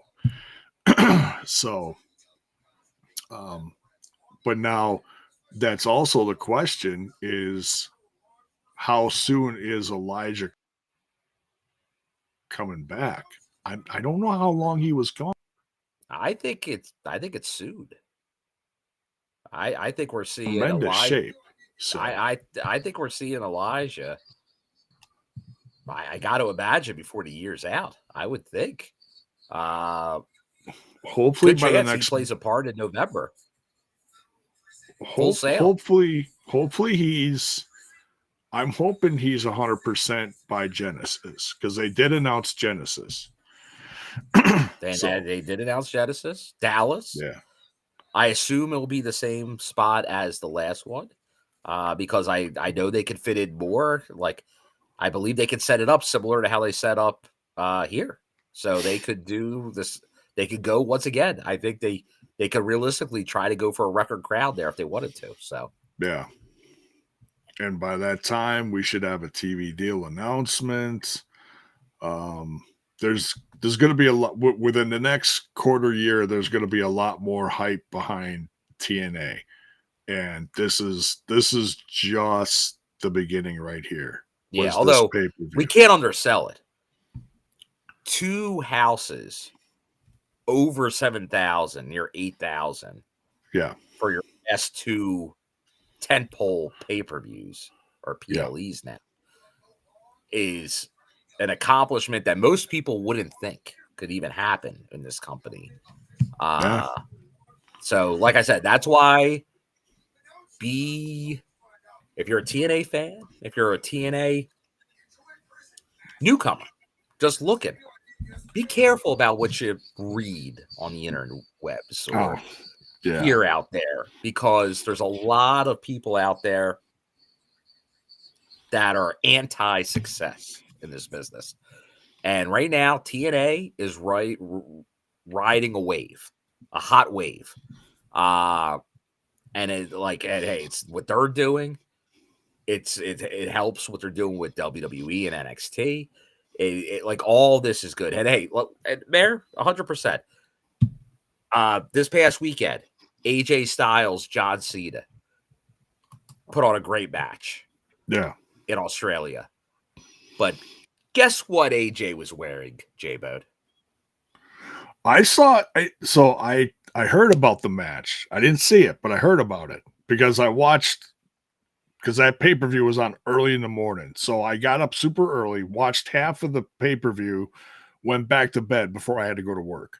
So unfortunately, this is the match I went back to bed because I'm like, I can't do this. I was just beat to hell this week. I did see that he was wearing his classic trunks. Yes, he was wearing old Bound for Glory gear.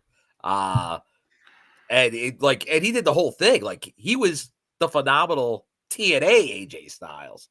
That's crazy. I'll tell you this. I know he's announced next year's his final year. Yeah. We saw him at Slammiversary. He couldn't commit to it. But if you saw like the special they did, he says it. He's like, I don't know how, but he's like, yeah, I want to come back for a match. Yeah. He's coming back. I think so. I'm convinced he's coming back. I think it's going to be with Leon Slater. But we'll see. If it's more of like, if it's a one-off, it's maybe a tag and like a couple things. But I'm now convinced we're getting AJ Styles with a match next year. Genesis would be a great way to do it. That'd be a fitting one. I don't know if they'll wait for it, like, because I feel like he has to like end. He'll probably end in WWE, so it would be the early part of the year. But like, it would be by Slammiversary. I don't think it would be at Bound for Glory. So it could be as early as Genesis, as late as Slammiversary.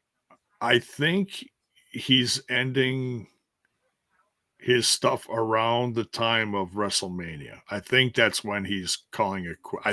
So that, don't quote me on that, but I'm pretty sure. I don't know if it'd be that soon. That feels too soon. Because I'm also thinking like that's not even a year. well, because he's been talking about this for a while. Some people are he's like, been talking about it since he left TNA. Well, yeah, but as far as like his last year, he's been talking about it on and off for a good portion of this year. And I think he said in an interview that it's going to wrap up around WrestleMania. So we'll see what happens. But I would love to see him have some kind of last match. You know, Slater, Kaz, it doesn't matter to me. Like, whatever he can bring to, have one last match where he came from where I know people say, oh, he was in WCW first. Almost no one saw WCW 2000. Yeah. I heard years later that's where he got his start. And I'm like, really? Because at that time I had already turned off WCW and started watching most people had WWE. checked out by then. Yeah. But luckily that got him noticed by TNA to bring him in real early on. Yeah. And Ring of Honor and stuff like that. Like they saw, oh, all right, this kid was doing some stuff interesting in WCW at the end. But yeah, then he became the face. Like he was they built the company around AJ Styles.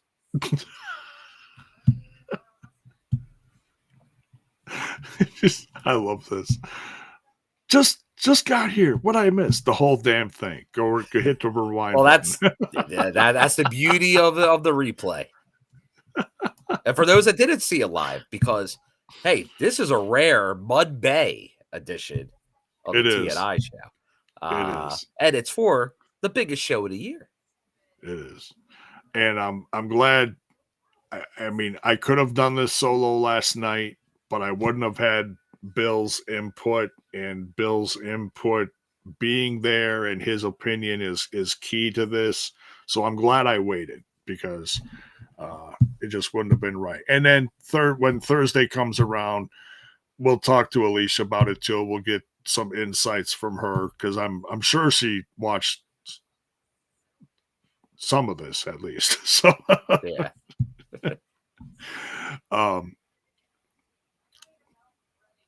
But yeah, so amazing pay-per-view, lots of great moments. Some of the results, I think some of us are a little on the fence on. We don't quite understand it, but it doesn't mean that we're turning our back. It doesn't mean that it. So some and people honestly, say, I'll give a lot of people credit. I Yeah. feel like I did start seeing today a lot of people that got a night of rest are like, you know what? I may have overreacted, or maybe it wasn't the worst thing in the world that I thought it was yesterday. Right. So I think sometimes it's tough. What does fan mean? Fanatic. That means you're likely overreacting to things, and especially for things you want to see happen. But like I said, dude, I even when it was happening, maybe for that initial second, I'm like, what? But then it's like quickly, it's like, okay, I can see that. I get it. Yeah. Like I said, the only thing I really will agree that I don't get right now is the Gauntlet thing. Like with the co-winners. Just because I can only see it as a comedy gimmick. Right. And that's fine if it's a comedy gimmick. But I don't know what else you can do with that. So I'll be interested to see. Hey, impress me. Yeah, it happens. Yeah. Take that and do a lot more with that I saw that was there. Because we know, I said, individually, those guys are killing it. Maybe they'll do something together and make some magic happen. But we'll see. I liked how it ended. It gave Mike an initial, all right, I'm fending off these guys. But we'll see if that becomes a regular thing on weekly television, or if that just occasionally happens. We'll see. Would have been the best in the answer, or at least do this once, especially Genesis coming up, right, J-Bud? Yeah. Let's get some. Let's complete a story arc that's a little in my crawls still. Okay. They tried the same thing again, shenanigans where they try to cash in. Yeah. Who stops them this time? Get the closure of the JBL storyline. You're in Texas. You gave up on it. I know there were reasons people left the company, but let's get some long-term storytelling for Texas. And have the Cowboy come back and knock them both out. Cut a promo. That'd End the storyline. Wrap it up. Call it a day. And then grab a mic, and then he'd be like, put his arm around Mike Santana in the ring and put and over say, Santana in the end. And say, "Me amigo." I got rid of the trash. Right. And because it would almost right the wrong, which I'm still in therapy over with what he did to Eddie Guerrero years ago. You're going way back on this. I never got it. That's to this day. Part of me still hates JBL for that. I'll give him credit for his championship run because it's just ridiculously long, and he destroyed everyone in his path. But oh man, if he puts his arm around Mike Santana and says "Mi amigo," I'd fall out of my chair laughing. I'd be like, okay, it's Eddie Guerrero's looking down. And he you know what? forgives you. I'm ending this on like unanswered stories. But Bell's Boy, this was something I thought could come to fruition, and it didn't. Again, I want to know what happens here. I want to know why Kaz won the international title thanks to Macias, and then lose it 2 weeks later with no Macias. Tell me how that makes sense. I do want to see Judas Macias return in a role because I thought we were going to get something out of him, possibly here, and we did it.